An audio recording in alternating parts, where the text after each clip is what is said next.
So you were called strong, you were called nurturing, but no one ever noticed that you, as the healer, you were bleeding. You were hurting as well. All right. And here's what I want you to know: you do not owe anyone forgiveness. You do not owe anyone sympathy. You do not owe anyone empathy. You do not owe anyone assistance. You do not carry some special obligation gene to give anyone those things. All right, let's jump into today's episode. So, I saw a lot growing up in religion. I saw a lot of Black women in the church enduring and dealing with a lot of bullshit. Okay.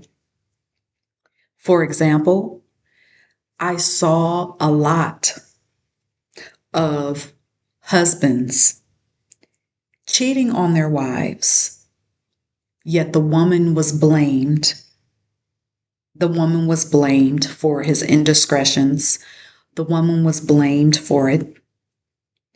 She was told that, oh, you know why your husband cheated on you? Because you were too opinionated. You know why your husband cheated on you? Because you were too strong.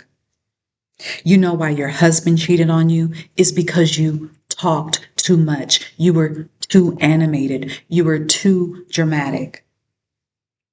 That's why your husband was unfaithful. All right. And that's just one example. So what that woman did, she silenced her voice. And when you silence your voice, you are silencing your own power. But the woman did this. She silenced her voice. She silenced her own power to avoid further offenses, right?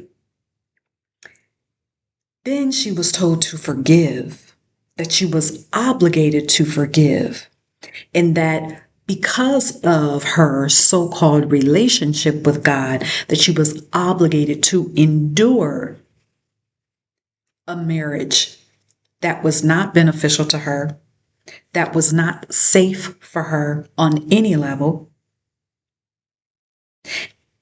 And this, and I'm going to put this as a side note here because I am going to talk about this separately in another video.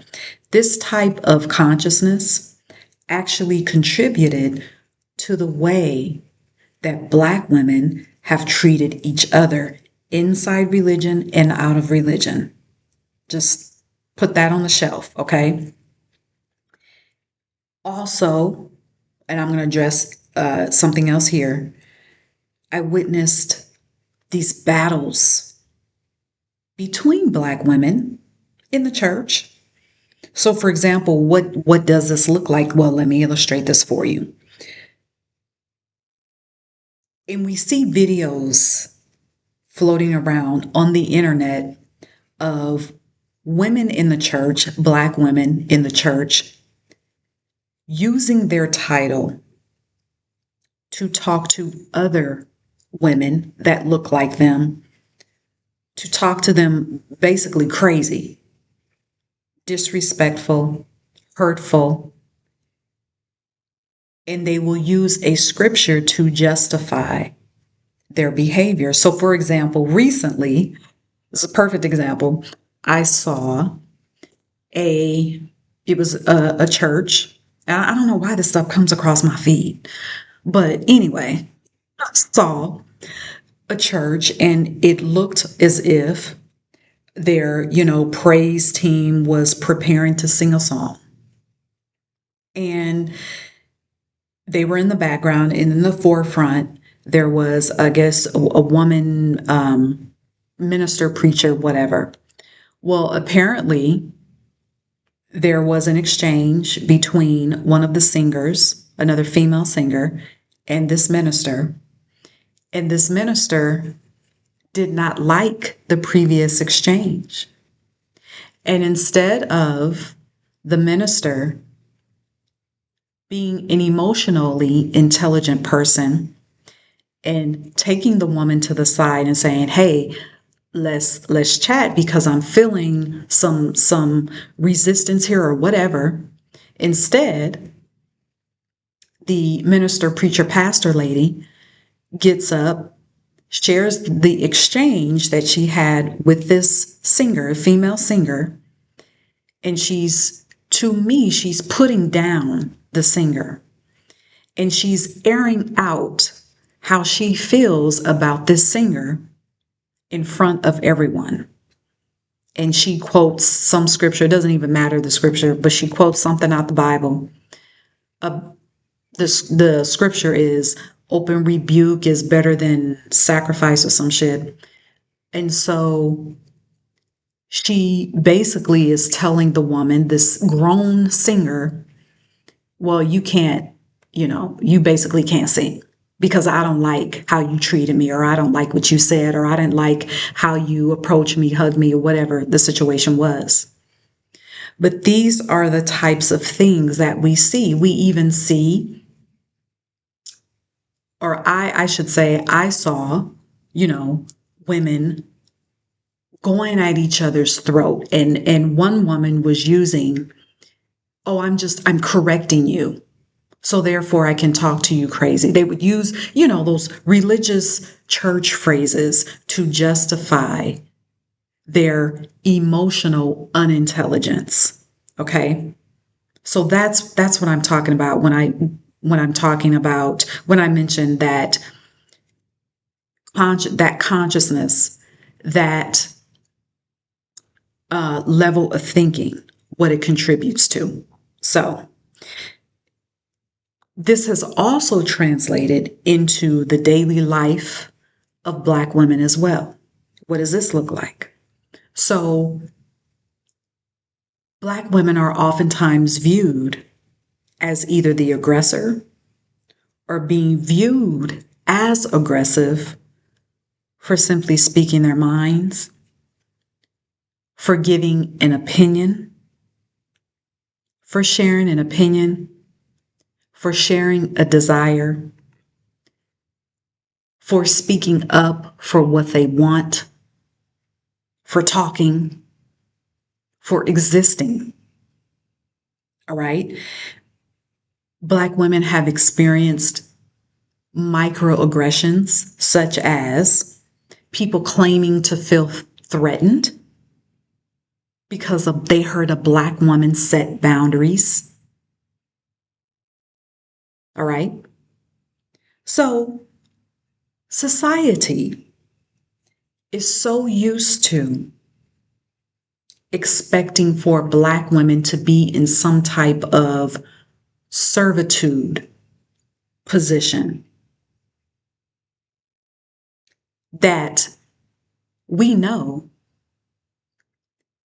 that non-Black people tell their children, "Hey, if you're out in the world, you get lost, you're hurt, you need help, seek out a Black woman." That is a thing, okay?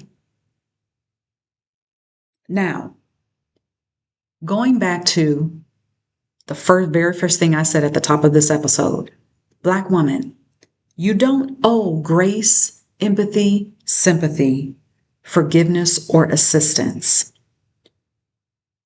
as an obligation. You do not carry a special obligation gene to give that grace, sympathy, empathy, forgiveness, assistance to anybody. That consciousness of having that obligation to owe someone, an obligation to give someone grace, empathy, sympathy, forgiveness, assistance, is fruit of the religious programming tree. How? An obligation, we already know, it implies that you, off top, you owe someone something. You owe someone something. How does religion play into this? Well, religion says that you owe your life to God. There's this constant message of you giving something or someone out there your life force energy over and over and over and over and over again. It's almost like a bill that you can never pay off. It's like a bill that you pay on, but the bill keeps showing up over and over and over again, which means that obligation to pay it shows up over and over and over again. All right. So again, this message is heavily tied to the practice of you giving your energy and your power away. How do you release that consciousness from your nervous system? How do you release that consciousness of feeling like you have an obligation, a constant obligation to always give grace, to always give sympathy, empathy, forgiveness, help? Identify first. These are a few tips that I want to give you. Any tip or tips that I give you, these are things that I still implement for myself. Okay. I didn't get this from a book. This is from my life experience, from my own religious experience, and me deconstructing that, beginning with my nervous system upgrade. Okay. So, what you can do is first identify in your life where you need to show yourself grace. Identify in your life where you need to show yourself grace and patience. Identify in your life where you need to show yourself forgiveness. I'm going to say this. One of the things, first of all, when you leave religion, you disassociate from the church, and you decide this system is not for me. I don't know what's on the other side of this. I just know this is not it. One of the things that is so transformational and helpful when you are embracing your sovereign identity as the original woman, okay, is you showing yourself grace and forgiving yourself for having been in that religious experience. Because what can come up is anger. What can come up is self-blame. What can come up is guilt. What does this look like? When you start to come into the realization of what religion really is and its attempt to steal your identity, to cover up your true identity, you start to say, you find your mind saying, how could I allow myself to have quote, spent all of those years wasting time in religion when the truth was in my face? You become angry with yourself. You become angry with the entire system of religion. And the way to show yourself grace is to get to a place where you can accept it as an experience. Not anything that you did wrong, but you accept it as an experience. That is a part of you showing yourself grace and showing yourself forgiveness. Because what good is that going to do if you walk around angry with yourself, not forgiving yourself, telling yourself, oh, I wasted so much time. And let me tell you something. This is one of the things that keeps people in religion. You have so many people that are sitting in church, that are staying in church, that are staying connected to their religion because they know it does not serve them. They know that their soul is calling them beyond that construct. But yet they're saying, well, I've spent so much time here now. I should just stay. How could I leave this thing that I know doesn't serve me, but because I have, quote, spent so much time, what am I going to do now? They let the construct of time keep them in bondage. All right. So release yourself from that. Release yourself from that consciousness by showing yourself grace, by showing yourself empathy, by showing yourself grace, by helping yourself, which leads me to the next point. Where in your life can you practice receiving more help for you? Where in your life can you practice receiving more support? Where in your life can you practice receiving assistance instead of being the one giving it? Where in the past have you closed off yourself from receiving help? This starts with, and this is going to sound so simple because again, it is simple.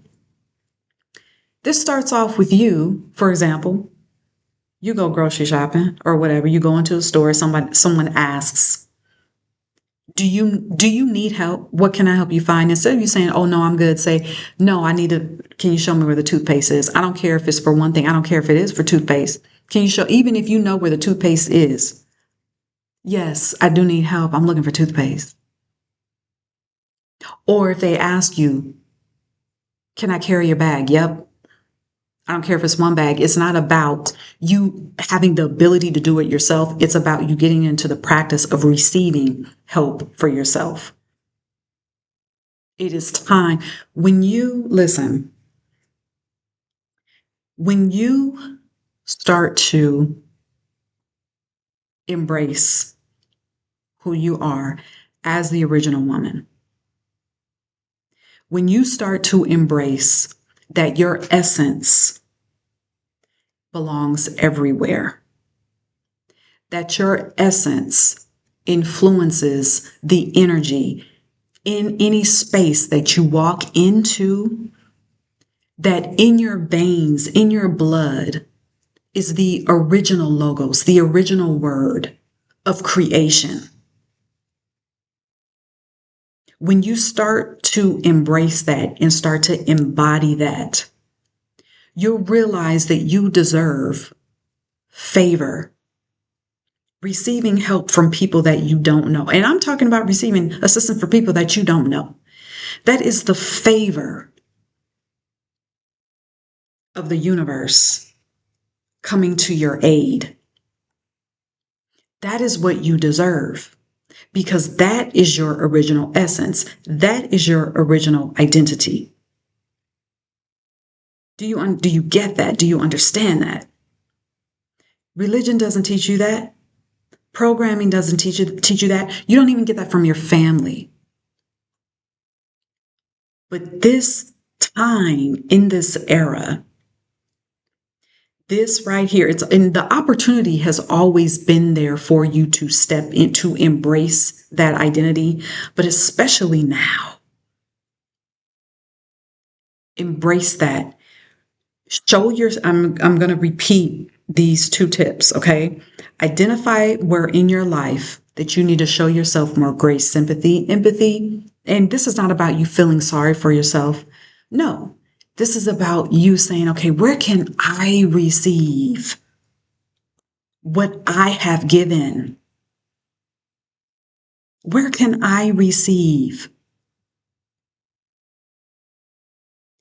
And then where in your life can you practice receiving? Where in your life can you practice receiving assistance? And I'm going to end it there. And I want to remind you that my books are still open for you to sign up for either the 24 session package with me, all right, where I help you through these phases. This is a part of deconstruction. This is a part, this nervous system part, this identity part. This is the part that I'm talking about, I feel gets left out of the conversation about deconstruction, especially when it comes to Black women, because of our unique experience on this planet from the very beginning. Okay? That is what I speak to. So to get one-on-one help, go to unleashedalchemy.com. There's a 24 session package that you can sign up for. There's also the one-time 55-minute sessions that I also offer. Keep in mind, my sessions are video. We do this over video, okay? I also have ebooks and I have individual courses that you can also add to your spiritual bag. As you elevate in your soul, your physical life elevates as well. The two and two go together. You can't have one without the other. All right. So until next time, be sovereign.